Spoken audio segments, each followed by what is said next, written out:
आप लोग कोई भी शेप का पास्ता बना सकते हैं। जब पास्ता बनाइएगा ऐसे शेप कर लीजिएगा, उसके बाद उसको 10 to 15 मिनट्स के लिए ड्राई होने दे दीजिएगा।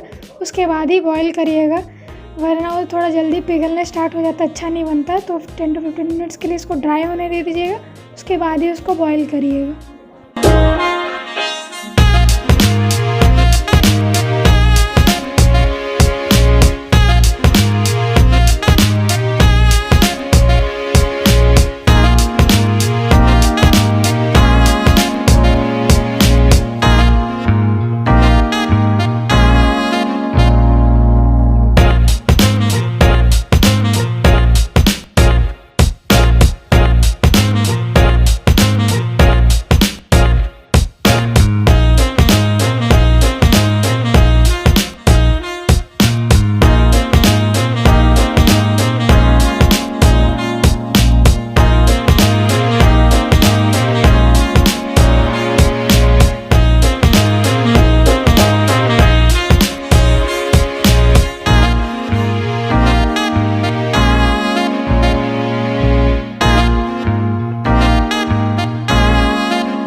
जब ऐसे बॉयल होना स्टार्ट हो जाएगा और पास्ता ऊपर ऐसे फ्लोट होना स्टार्ट हो जाएगा, तब पता चल जाएगा कि पास्ता अच्छे से कुक हो चुका है।